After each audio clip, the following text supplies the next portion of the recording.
ওয়াদা আমার জীবনের সাথে, যে আমি এখনই যদি মারা যাই, রমজান এসেছিল, আমি আমার গুনাহ মাফ করে নিতে পারি না, আমার মতো কপাল পোড়া দুনিয়ায় নেই। আমি একটা হিসাব নিকাশ করা লাগবে আমার জীবনের সাথে, বুঝ করা। আমি তোমারি গোলাম গো, অন্য কারো নয়।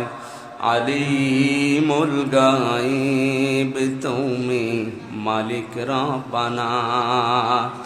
আলিমুল গায়ব তুমি, মালিক রব্বানা। হাজারো ব্যথা বেদনার পরে ফিরে আসনি তুমি আপন ঘরে। দিনের আলো তুমি ছড়িয়ে দিতে, চলে গেলে মদিনায় মক্কা ছেড়ে। হে রাসূল,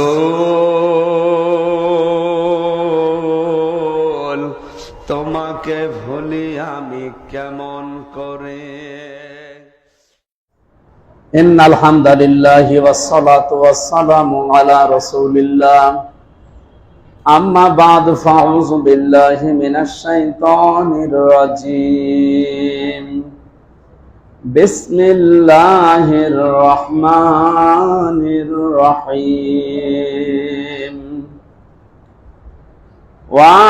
وأنتم عاكفون في المساجد فلا تقربوها كذلك يبين الله آياته للناس لعلهم يتقون صدقت يا ربنا.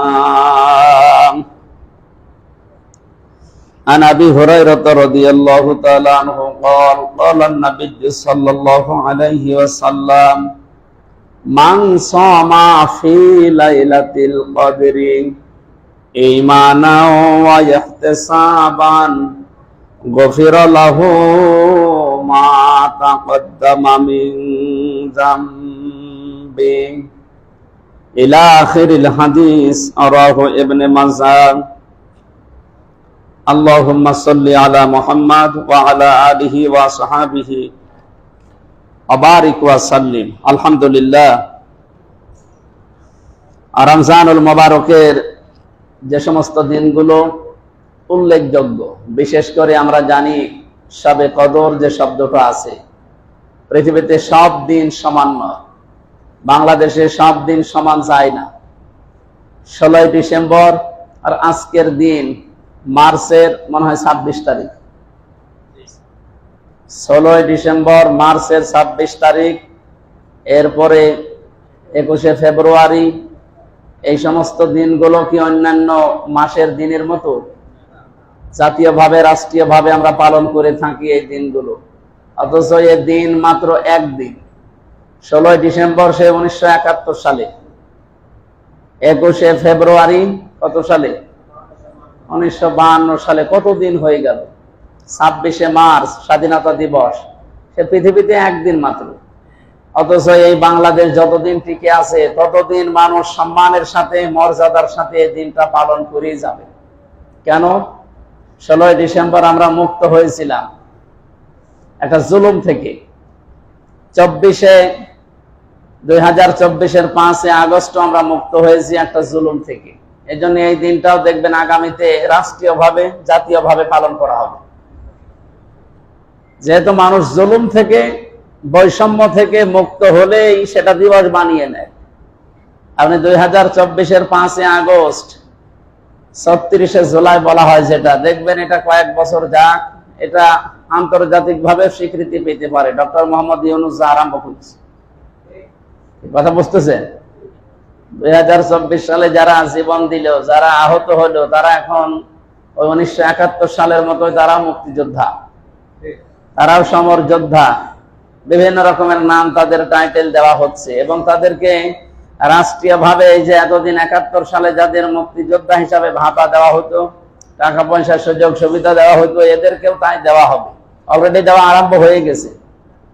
যারাই দেশের পক্ষে এবং বাংলাদেশ সম্পর্কে যারা শত্রুতা করে তাদের বিপক্ষে যারা, তাদেরকে রাষ্ট্র আজ সম্মান জানাচ্ছে। বিশেষ করে এই যে বাংলাদেশের কুষ্টিয়া জেলার কৃতি সন্তান শহীদ আবরার ফাহাদ, তাকে মরণোত্তর স্বাধীনতা পুরস্কার দিয়েছে ডক্টর মোহাম্মদ ইউনূস তার মায়ের হাতে।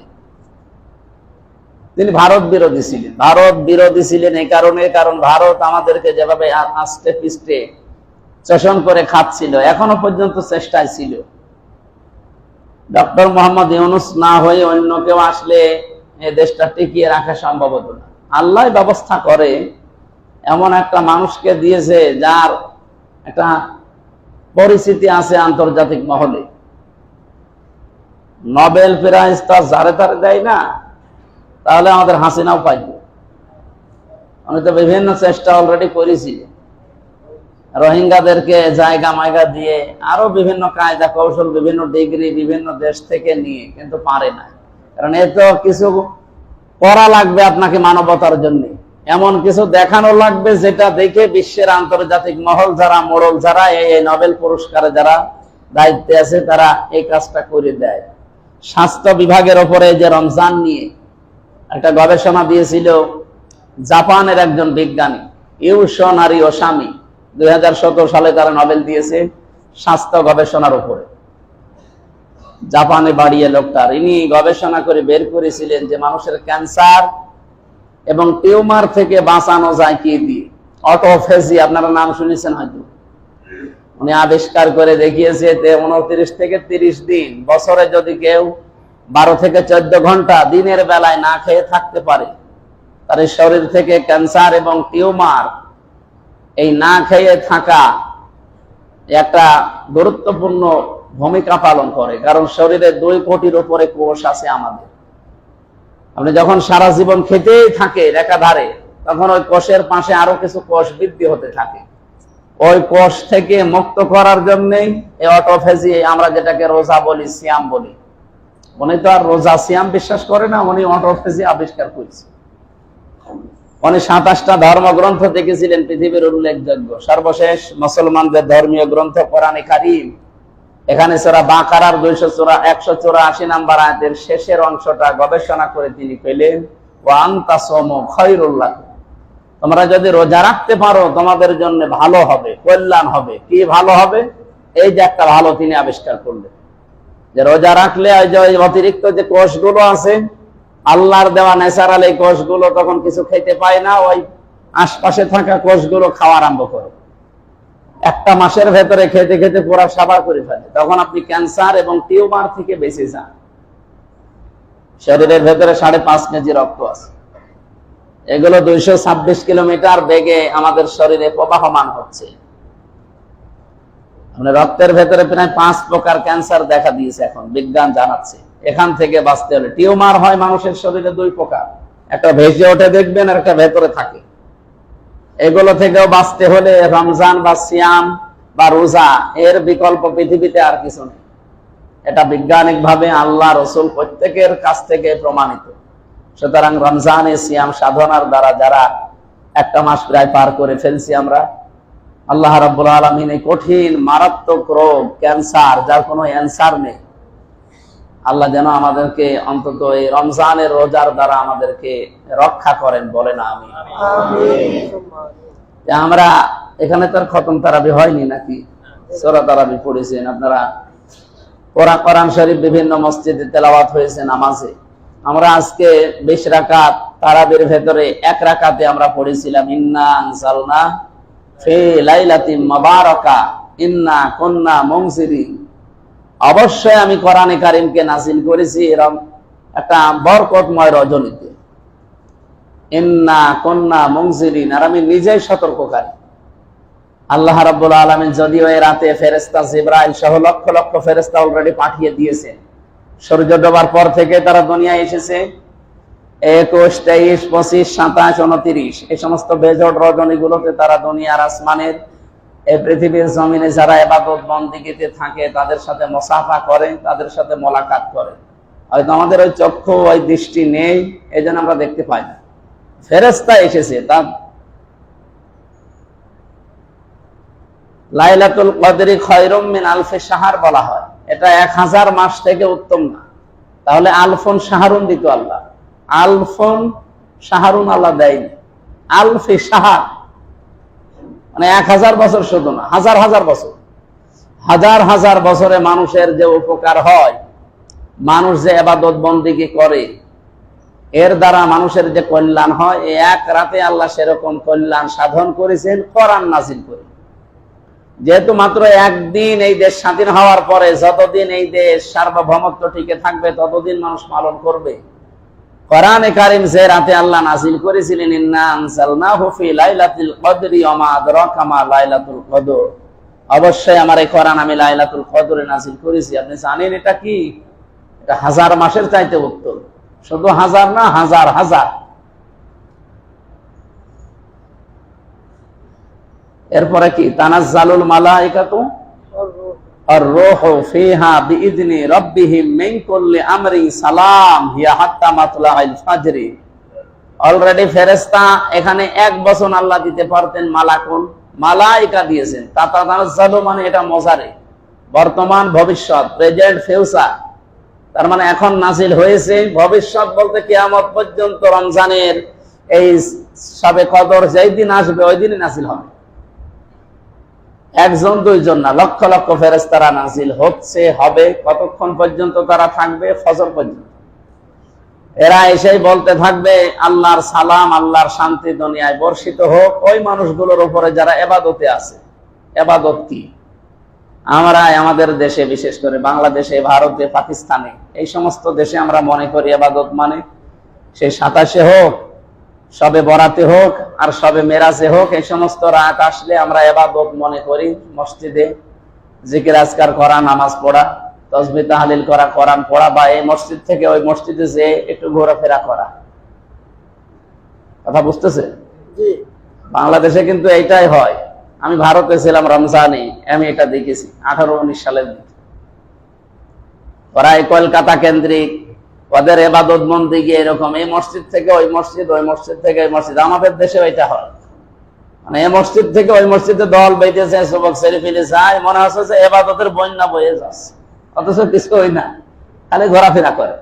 এর নাম কি ইবাদত নাকি? ইবাদত নামাজ যেমন আপনি ইবাদত মনে করেন, জিকির করা ইবাদত মনে করেন। আপনার বাড়ির আশপাশে যদি এই যে রমজান আর 3 দিন আছে, এরপরেই তো ঈদুল ফিতর শুরু হবে, মানুষ যেন অন্তত আপনার মতো একটু আনন্দ করতে পারে, সেই ব্যবস্থা করার জন্য উদ্যোগ নেওয়া। এই উদ্যোগ বাংলাদেশে যদি সব মসজিদ থেকে, সব জায়গা থেকে আমরা নিতে পারতাম, এদেশের অনেক মানুষের মুখে হাসি ফোটাতে পারতাম। ওটা যে একটা ইবাদত আমরা অনেকে জানি না। আমি কি কথা বোঝাতে পেরেছি? না, আপনি বোঝেননি এখন। আপনি কিন্তু নামাজের প্রতি যেমন যত্নবান, রোজা রাখতে যেমন যত্নবান, জিকির করতে যেমন যত্নবান, কোরআন পড়তে যেমন যত্নবান, আপনি মানুষকে তার মুখে হাসি ফোটাতে, তার দুঃখ দুর্দশা দূর করার জন্য ওই রকম যত্নবান না। অথচ ওটা যে একটা ইবাদত আমরা অনেকে জানি না। এই লাইলাতুল কদরে আপনি শুধু জিকির করবেন, নামাজ পড়বেন, এই ইবাদত আল্লাহ দেয়নি, ওইটা একটা ইবাদত। সুতরাং ঘোরাফেরা যদি করাই লাগে, অন্তত 10 জন 15 জন মিলে একটু চেষ্টা করেন যে 2টা মানুষের মুখে কি করে এই 3 দিন পরে হাসি ফোটানো যায়। নিজের শখের জিনিস না কিনে, ওখান থেকে মনে করেন 1000 আপনার বাজেট, 800 টাকা কিনলেন, 200 রাখলেন, এরকম 15 জন রাখেন তো দেখেন 3000 টাকা হয়ে যাবে। এই টাকা দিয়ে যদি অন্তত 5টা পরিবারে সেমাই, চিনি বা একটু হালকা কোনো কিছু একটু দিয়ে দেন, তাদের মুখে হাসি ফুটবে না? মুসলমানদের দিবস তো আসতেছে এই কারণে। পৃথিবীর যত দিবস আছে আপনি দেখবেন সব ভোগের দিবস, আর মুসলমানদের যে দিবস কোরআন হাদিস প্রণীত, এই ভোগের দিবস না, এগুলো ত্যাগের দিবস। এজন্য আমাদের ঈদুল আজহা, ঈদুল ফিতরে আগে ভোগ এরপরে ত্যাগ না, আগে ত্যাগ করবেন এরপরে ভোগ করবেন। কথা বুঝতেছেন? আর অন্যান্য ধর্মের যত অনুষ্ঠান আছে, এমনকি বাংলাদেশে যত বানানো ধর্মীয় অনুষ্ঠান আমরা বানিয়েছি, যত দিবস আছে, সব পালন করা হয় আগে ভোগ এরপরে ত্যাগ। এই যে পয়লা বৈশাখ, খালি খাবো খাবো এরপরে হালকা দেব, এই কথা বলে না।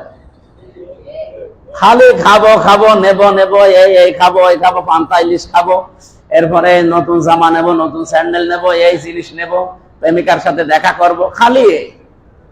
কিন্তু দেওয়া যে লাগবে এটা শুধু ঈদুল ফিতরে আছে, ঈদুল আজহায় আছে। এক মাস রোজা রেখে আপনি আনন্দ করে খাবেন হবে না। আগে ঈদগাহ যাওয়ার আগে ফিতর দেন, সাদাকাতুল ফিতর বলা হয়। সাদাকাতুল ফিতর না দিয়ে আপনি যদি ঈদে যান, আপনার রোজার ত্রুটি থেকে যাবে। যদি সামর্থ্যবান, আপনার রোজায় হবে না, ঈদ পালনও হবে না, কারণ এটা ওয়াজিব। আমি কথা বোঝাতে পারছি?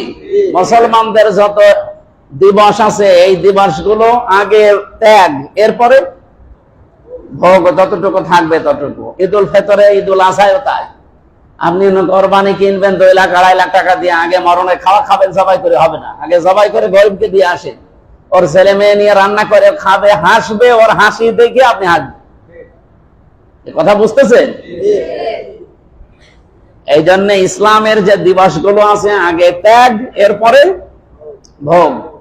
আর অন্যান্য যত দিবস পাবে আগে খাবো আগে নেব।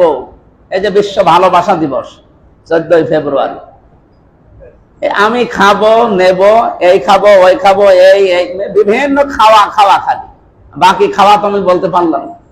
বিভিন্ন খাওয়া জিনিস শুধু, কিন্তু দেওয়া জিনিস কি আছে বলেন তো? একজন বান্ধবী একজনকে বলছে 14 ফেব্রুয়ারি আসতেছে, প্রেমিক তো আমার জানিয়েছে যে কিছু দেওয়া লাগবে, কি দেব বলতো?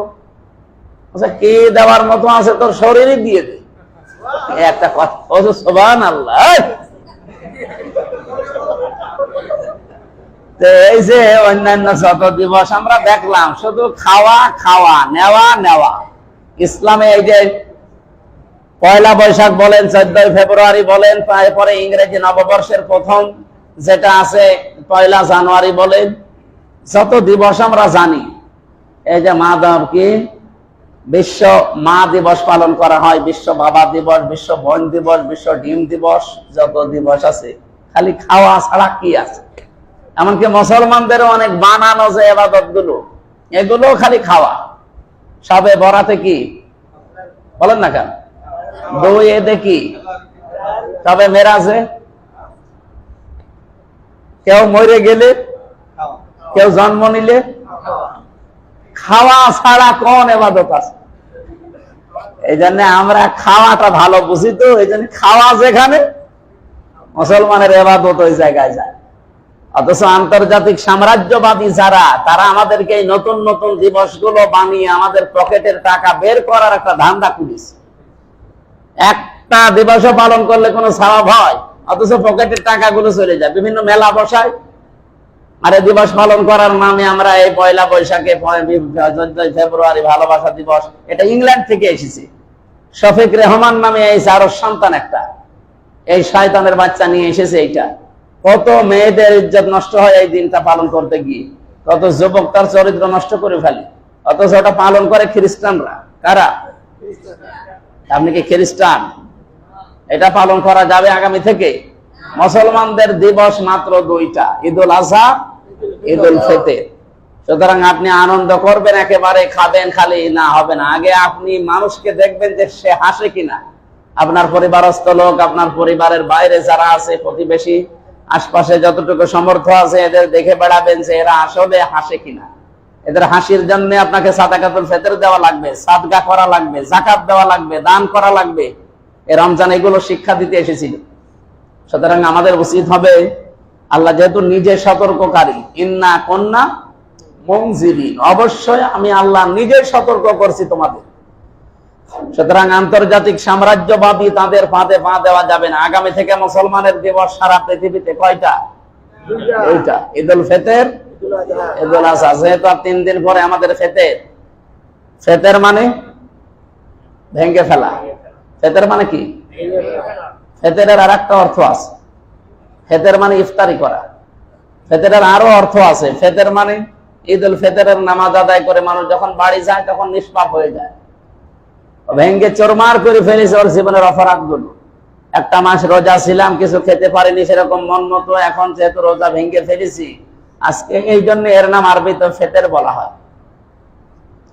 এই ফিতরে আপনি ঈদের দিন আনন্দ করতে করতে চলে যাবেন, একা একা হবে না।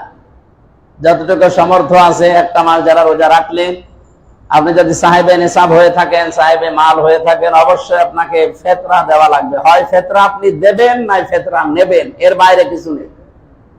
কথা বোঝা গেছে? হয় আপনাকে ফেতরা দেওয়া লাগবে, না আপনাকে ফেতরা নেওয়া লাগবে।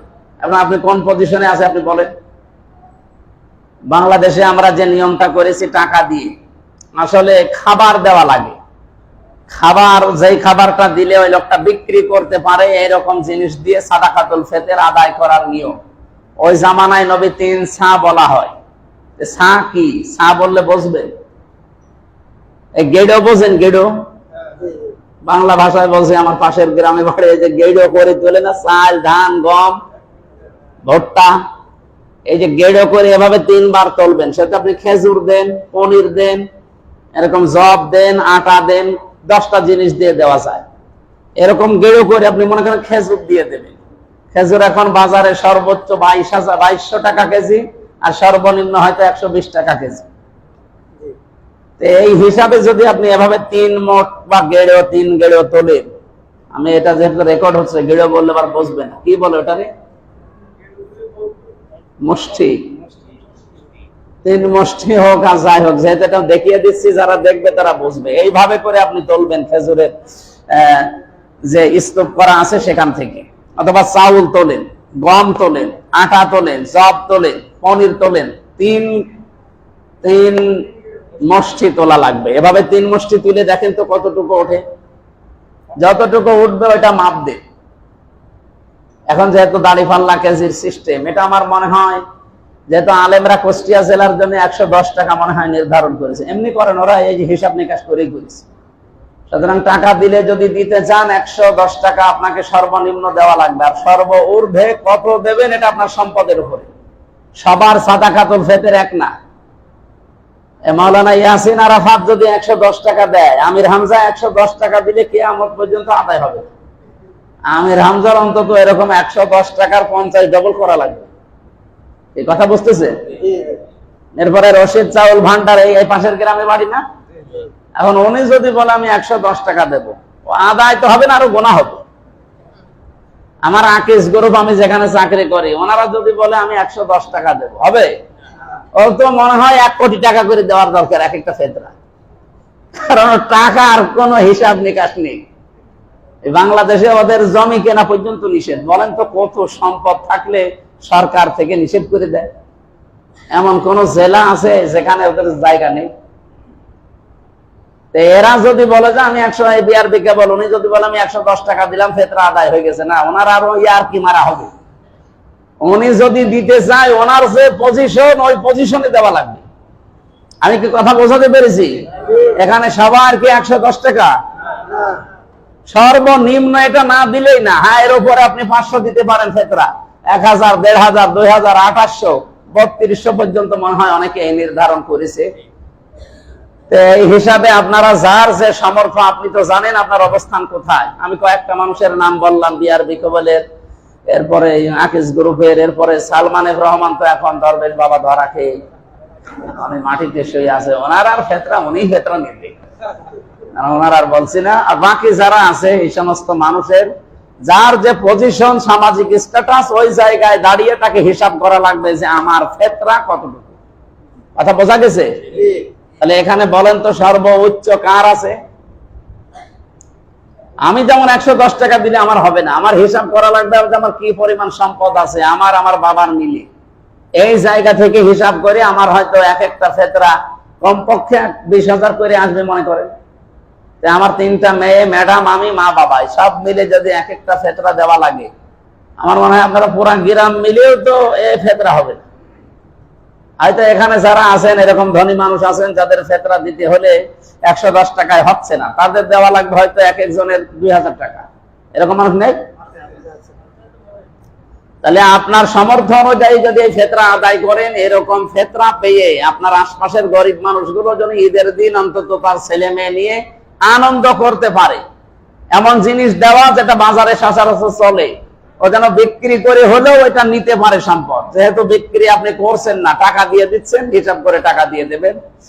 এরপরে গুরুত্বপূর্ণ একটা বিষয় আমরা ছেড়ে গেছি, সেটা হচ্ছে হাদিস যেটা পড়েছিলাম, বিশ্বনবী মুহাম্মদ রাসূলুল্লাহ জানিয়েছেন সবে কদরে কেউ যদি ঈমানের সাথে আর হিসাব নিকাশ করে ইবাদত বন্দেগী করতে পারে, এই শব্দটাই বাংলাদেশে আমরা বুঝি না।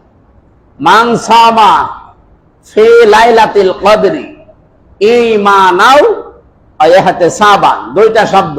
যে ব্যক্তি লাইলাতুল কদরে দাঁড়িয়ে যায়, ইবাদত করবে, কি নিয়ে দাঁড়ায়? ঈমান নিয়ে। কি নিয়ে? ঈমান নিয়ে। আমাদের ঈমান আছে এটা আমরা আবার জানি তো। ঈমান যে আমার আছে আমি কিভাবে টের পাবো? সাহাবী প্রশ্ন করলেন, হে নবী, আমার যে ঈমান আছে আমি কি করে টের পাবো? আমার কি জুব্বা বড় দেখলে আমার ঈমান আছে বুঝবো? বলে না। ইদা সাররাতকা হাসানাতুকা ওয়া সাআতকা সাজ্জিআতুকা ফাআনতা মুকমিন, যখন তোমার ভালো কাজগুলো তোমাকে আনন্দ দেবে আর অন্যায় কাজগুলো দেখলেই তোমার ভেতর থেকে একটা কষ্ট লাগবে, বাধা আসবে, তখন বুঝবা যে তোমার ঈমান আছে।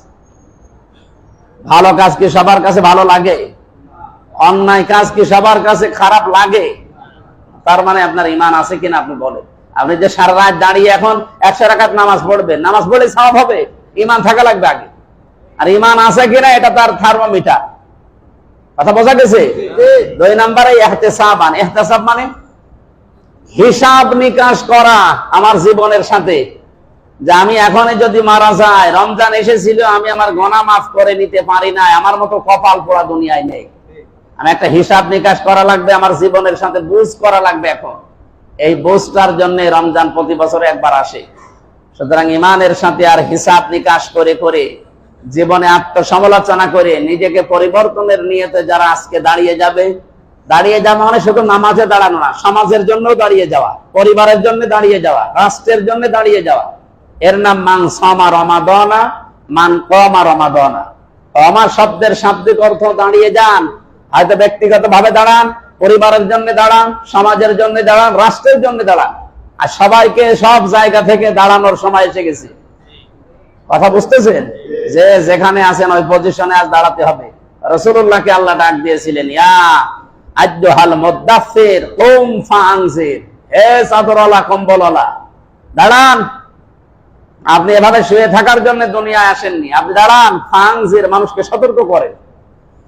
সুতরাং সতর্ককারী 1 নম্বরে কে? ইন্না কুন্না মুনজিরিন, আমি নিজেই সতর্ককারী। 2 নম্বরে সতর্ককারী কে? রাসূলুল্লাহ। বলেন বলেন। ইয়া আইয়ুহান নাবিয়্যু ইন্না আরসালনাকা শাহিদা ওয়া মুবাশশিরাও ওয়া নাযীরা ওয়া দাঈয়ান ইলাল্লাহি বিইযনিহি ওয়া সিরাজাম মুনীরা। এখানে আল্লাহ 5টা গুণ দিয়েছেন রাসূলুল্লাহ। হে নবী, ইন্না আরসালনাকা, অবশ্যই আপনাকে আমি পাঠিয়েছি, শাহিদান, আপনি সাক্ষীদাতা। কিয়ামতের দিন যত উম্মত আসবে সব উম্মতের পক্ষে সাক্ষী দেব আমরা, আর আমাদের পক্ষে বিপক্ষে সাক্ষী হিসাবে দাঁড়াবে রাসূলুল্লাহ। 2 নম্বরে মুবাশশিরান, আপনি সুসংবাদ দেবেন মানুষকে। 3 নম্বরে নাযীরা, আপনি মানুষকে সতর্ক করবেন, ভীতি প্রদর্শন করবেন। 4 নম্বরে ওয়া দাঈয়ান ইলাল্লাহ, আপনি মানুষকে আল্লাহর দিকে ডাকবেন। আমরা আজ বাবার দিকে ডাকি, স্বামীর দিকে ডাকি, দলের দিকে ডাকি, ডাকা লাগবে কার দিকে? আল্লাহর দিকে। আপনি যেখানে আছেন ওখান থেকে আপনার দায়িত্ব এটা হওয়া লাগবে আজকে থেকে। কুল হাদিহি সাবিলি আদউ ইলাল্লাহ, হে নবী আপনি বলেন এইটাই আমার পথ, আমি মানুষকে আল্লাহর দিকে যে ডাকি এইটাই আমার পথ। আমি আন্দাজে ডাকি না, আলা বাসিরাতিন, আমি বুঝে শুনে ডাকি, আমি দেখে শুনে ডাকি, বুঝে শুনে ডাকি। আনা ওয়া মানিত্তাবাআনি, এটা তো আমার কাজ, আর আমাকে যারা অনুসরণ করে বলে, যারা আমার উম্মত বলে দাবি করে, তাদেরও কাজ। সুতরাং আমাদের আজকে থেকে এই যে 4 নাম্বার নবীর যে গুণ, উনি ডাকতেন কার দিকে? আমরাও যেন জীবনে আল্লাহর দিকে ছাড়া অন্য কারো দিকে না ডাকি। যে ভাই আসেন আমার বাবার আদর্শের দিকে আসেন, বলা যাবে? কার দিকে ডাকবেন? আল্লাহর দিকে। বিইজনিহি ওয়া সিরাজাম মুনীরা, 5 নম্বরে উনি উজ্জ্বল প্রদীপ ছিলেন। ওনার থেকে যত আলো মানুষ নিয়েছে তত আলোকিত হতে পেরেছে, অথচ ওনার আলো জীবনে কমে নাই। মোমবাতি আপনি জ্বালিয়ে দেন, সারা এলাকার মানুষেরা, পুরা কুষ্টিয়া জেলার মানুষ আলো নিতে থাকবে, মোমবাতির আলো কমবে? যা আছে তাই থাকবে। রাসূল থেকে হেদায়েতের বাণী মানুষ নিয়েছে, কিন্তু তার যে হেদায়েত আল্লাহ তাকে দিয়েছেন ওইটা কমে গেছে। এজন্য আমাদের উচিত হবে এই সতর্ককারী রাসূলুল্লাহ 2 নম্বরে 3 নম্বরে সতর্ককারী হচ্ছে আলেমরা। কারা? কোন আলেম? যারা তাদের জ্ঞানের উপরে আমল করে।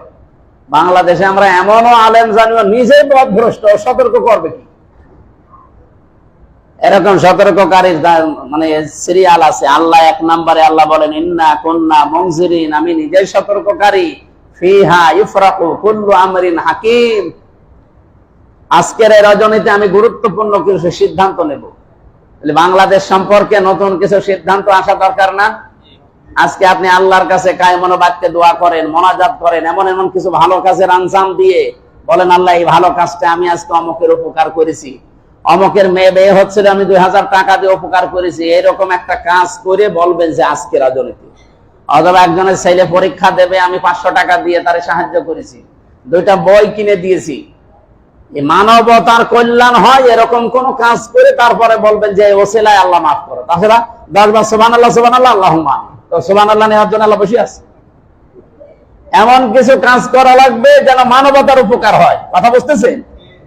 এই কাজ করার পরে আজকে কায়মন বাক্যে নিজের ব্যক্তিগত জীবন, পরিবার, সমাজ, রাষ্ট্রের জন্য এমন দোয়া করা দরকার আল্লাহ যেন এমন সিদ্ধান্ত নেয় আজকে আমাদের দেশ যেন কোরআনের হাতে চলে যায়। আমার আম্মানে ইনদিনা, আজকে আদেশ আসবে কার কাছ থেকে? যত ফেরেশতারা আজকে ঘুরতেছে রাতের বেলা, সব আদেশ নিয়ে এসেছে আল্লাহর কাছে। ইন্না কুন্না মুরসিলিন, অবশ্যই আল্লাহ রাব্বুল আলামিন এই মুরসিলিন শব্দের 2টা অর্থ, একটা ফেরেশতা আর একটা নবী রাসূল। যেহেতু নবী রাসূল এখন আর পাঠাবে না, 2 নম্বরের অর্থটা ধরা লাগবে কি? ফেরেশতারা আসতেছে, ওনারা এখন দেখতেছে, আমাদের পর্যবেক্ষণ করছে যে কার দ্বারা কতটুকু আল্লাহর পথের দিকে মানুষ অগ্রসর হয়, মানুষের উপকার হয়। আপনাকে আবার বলছি, যদি উপকার করতে নাও পারেন কারো ক্ষতি করবেন না। আল্লাহ আমাদের বিষয়ে এমন এমন সিদ্ধান্ত যেন আজকে নিয়ে ফেলেন, সর্বোত্তম সিদ্ধান্ত হবে এদেশে যেন আল্লাহ ইসলামকে বিজয় করে দেন।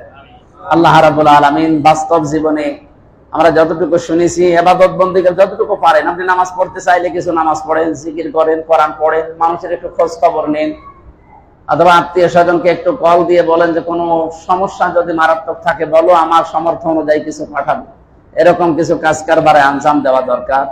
আরো যাদের এর উপরে কিছু আছে তারা যেন একটা মানুষের কর্মসংস্থান তৈরি করে দেয়। যে মানুষের হাতে যে এমন কিছু আছে যে আমি একটা ফ্যাক্টরি তৈরি করে, একটা ওয়ার্কশপ তৈরি করে 5টা মানুষকে কাজে লাগাতে পারি, এরকম লাগিয়ে দেন, আল্লাহর আরশ খুশি হয়ে যাবে। ভারতে তাজমহল দেখার জন্য মানুষ চায়। 20 কোটি টাকা খরচ হয়েছিল ওই সময় তাজমহল বানাতে। কত কোটি? 20 কোটি। বোঝেন আপনি? আমি কয়েকদিন আগে মালয়েশিয়া গিয়েছিলাম, ওখানকার 1 টাকা বাংলাদেশের 29 টাকা। ওখানে আমার অনুষ্ঠান করলে 2000, 2500, 3000 টাকা দেয়। 3000 টাকা যখন দেয় মনে হচ্ছে ছাতা কি দিচ্ছে, অথচ ওটা ভাঙালে প্রায় 1 লাখ, 70-80 হাজার হয়ে যায়। বলেন তো 3000, 4000, 5000 টাকা যখন দিল তখন কি মনে হচ্ছিল যে একটা টাকা হইলো, অথচ ভাঙাতে গিয়ে দেখি এটা প্রায় 70-80 হাজার হয়ে গেছে। তাজমহল বানিয়েছিল ওই বাজারে 20 কোটি টাকা খরচ করে, যেই বাজারে 2.5 টাকায় একটা গাভী পাওয়া যেত, 3-4 কেজি দুধ দেয় এরকম গাভী, কয় টাকায়? 2.5 টাকায়। 1 টাকায় 8 মণ চাল পাওয়া যেত, কয় টাকায়? আপনি চিন্তা করেন, ওই বাজারে 20 কোটি টাকা খরচ করার তাজমহল 22,000 শ্রমিক কাজ করেছিল, 20 বছর সময় লেগেছিল একাধারে। চিন্তা করতে পারেন কত কিছু এর ভেতরে। আমি নিজে দেখতে গিয়েছিলাম। বলেন তো এটা দেখতে গিয়ে আমার অনেক সওয়াব হয়েছে নাকি? এটা আল্লাহর কাছে অনেক দামি, কিচ্ছু না। এই যে এখন শীত চলছে, গরম চলছে, যদি কোনো শীত বস্ত্র কাউকে উপহার দেন, একটা শাড়ি কাউকে দিয়ে তার লজ্জাস্থানটা ঢাকার একটা ব্যবস্থা করে দেন, ওই বিধবা মেয়ে লোকটাকে একটা সেলাই মেশিন যদি 3-4 জন মিলে কিনে দেন, একটা মানুষ কর্মজীবনে নেই একটা অটো কিনে দেন 8-10 জন মিলে, ওই লোকটা যদি সত্যি কর্মজীবন ফিরে পেয়ে হালাল রুজি উপায়ের জন্য চেষ্টা করে, আল্লাহর আরশ আপনার উপরে খুশি হয়ে যাবে। এই সমস্ত ইবাদত বন্দেগী গুলো বাংলাদেশে চলে না। আমি অন্যান্য মুসলিম দেশে পেয়েছি, তারা এরকম ইবাদত বন্দেগী মনে করে। আমি মালয়েশিয়া যে 9-10 দিনে অনেক কিছু পেয়েছি, ওটা যদি বাংলাদেশে পেতাম এ দেশটা আরো দাঁড়িয়ে যেত। মালয়েশিয়া তো কিছুই দেখলাম না, খালি মানে পাম গাছ আর পাথর আর পাহাড়, এছাড়া আর কিচ্ছু নেই। অথচ তারা আজ দাঁড়িয়ে গেছে সততার কারণে, ইবাদতের কারণে। ফালিয়াবুদু রাব্ব হাযাল বাইত আল্লাযী আত'আমাহুম মিন জু' ওয়া আমানাহুম মিন খাউফ। আল্লাহর ঘর কাবা শরীফের নাম দিয়ে আল্লাহ বলেন, এই ঘরের মালিকের ইবাদত করো, তোমাদের ক্ষুধা লাগলে খাদ্যের ব্যবস্থা আল্লাহ করবে, আর যদি ভয় ভীতি কোন ঝামেলা আসে সামনে, এগুলো আল্লাহ নিজে দূর করে দেবে। আল্লাহ রাব্বুল আলামিন আর রমজানুল মুবারক দেখতে দেখতে শেষ হয়ে গেল, আর মাত্র একটা রাত আছে 29-এর। এটাও হতে পারে আজকেরটাই সম্ভাবনা বেশি। সুতরাং আপনারা এমন এমন কাজে আঞ্জাম, আমরা যে যেখান থেকে আসি চেষ্টা করে যাব। আল্লাহ পাক যেন আমাদের দ্বারা একটা 5টা মানুষের উপকার হয় এরকম কাজ করার তৌফিক দেন। জিকির, সুবহানাল্লাহ, আলহামদুলিল্লাহ, নামাজ পড়া, কোরআন পড়া, হাদিস পড়া, এত পড়বেনই। সবচাইতে ভালো আল্লাহর কাছে দামি কাজ মানবতার জন্য কিছু করে যাওয়া। কুনতুম খায়রা উম্মাতিন উখরিজাত লিন-নাস, এই আয়াতটার প্রমাণ। আমি আজ যেহেতু বের হয়েছি সেই বিকাল 3টায়, এখন 9:40 বাজে, আর কথা বলা ঠিক হবে না। আগামী থেকে যেহেতু একটা মাহফিল নিয়েছি আপনাদের গ্রামে, মনে হয় অক্টোবরে, আমরা অক্টোবরে, নভেম্বর হবে না, সিরিয়াল অনেক বেশি হয়ে যাচ্ছে। আসবো ইনশাল্লাহ রাতের বেলা, আর আমারে তুলে দেবেন কিন্তু এসার পরে 8:30 9টায় তুলে দেবেন। আমি যতক্ষণ পারি কথা বলবেন তাফসীর আকারে ইনশাআল্লাহ। আল্লাহুম্মা আমিন। লা ইলাহা ইল্লা আনতা সুবহানাকা ইন্নী কুনতু মিনাজ জালিমিন। আল্লাহুম্মা গফিরলি ওয়ারহামনি ওয়াহদিনি ওয়াফিনি ওয়ারযুকনি ইয়া রাব্বাল আলামিন। আল্লাহ তাআলা রমজানুল মুবারকে শবে কদরের রজনীতে 20 রাকাত তারাবির নামাজ আদায় করে, বেতের নামাজও আদায় করে শাহী দরবারে হাত তুলেছি। তুমি কোরআনে কারিমে জানিয়েছো, ইন্না কুন্না মুনজিরিন ফিহা ইফরাহু কুল্লু আমরিন হাকিম। তুমি নিজেই সতর্ককারী, আজকে তুমি গুরুত্বপূর্ণ কিছু সিদ্ধান্ত নেবে। আমাদের বাংলাদেশ, আমাদের এই কুষ্টিয়া জেলা সম্পর্কে এমন কিছু সিদ্ধান্ত নাও যাতে আমাদের সবার কল্যাণ হয়। আমাদের ভাগ্যকে সুপ্রসন্ন করে দাও, আমাদের ভাগ্যকে তুমি সব কিছু থেকে মুক্ত করো। আমাদের ভাগ্যে যেগুলো ভালো ভালো কাজ আছে এগুলো আঞ্জাম দেওয়ার তৌফিক তুমি লিখে দাও। অন্যায় যেগুলো আছে এগুলো আমাদের জন্য কঠিন এবং কঠোর বানিয়ে দাও। মা বাবা যাদের নেই, কবরে আছে, আল্লাহ সবে কদরে তাদেরকে কিয়ামত পর্যন্ত মাফ করে দাও। আমরা আবার বলছি, তুমি এমন কিছু সিদ্ধান্ত নাও এ বাংলাদেশ সম্পর্কে, যারা ষড়যন্ত্রে লিপ্ত আছে এগুলো তুমি ছিন্ন ভিন্ন করে দাও। আল্লাহ তাআলা, আমরা আর যাই করি, আমরা তোমাকে তো সেজদা দিয়েছি, আমরা তো শিরিক করি না প্রকাশ্যে, আমরা তো প্রকাশ্যে বেদাত করি না। মেহেরবানি করে বাংলাদেশটা কোরআনের হাতে তুলে দাও।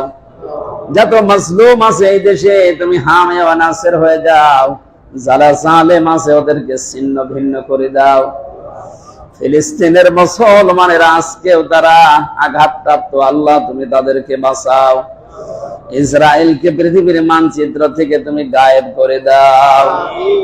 বারাকাল্লাহু লানা ওয়া লাকুম ফিল কোরআনিল আযীম। কুষ্টিয়া জেলার এই ক্ষুদ্র আইলচারা সদর থানায় যত মানুষ কবরে আছে, এলাকায় মাটির নিচে, প্রত্যেকটি মানুষকে কোরআনের ইজ্জতে মাফ করে দাও। আল্লাহ, আমার জীবনের অপরাধ গুলো তুমি নেকি দিয়ে পাল্টিয়ে দাও। আগামী রমজান পর্যন্ত আমাদের হায়াতটা তুমি বাড়িয়ে দিও আল্লাহ। এমন এমন নেকির কাছে আঞ্জাম দেওয়ার তৌফিক দাও যেন জীবনের মোড় ঘুরে যায়। আল্লাহ তাআলা, রমজান এসেছিল চলেও গেল, জানি না তোমার রহমত মাগফিরাত নাজাত আমরা পেলাম কিনা। আকিনা আযাবান নার, জাহান্নাম থেকে আমাদের নাজাত দিয়ে দাও। আলহামদুলিল্লাহি রাব্বিল আলামিন। লা ইলাহা ইল্লাল্লাহু মুহাম্মাদুর রাসূলুল্লাহ। আসসালামু আলাইকুম।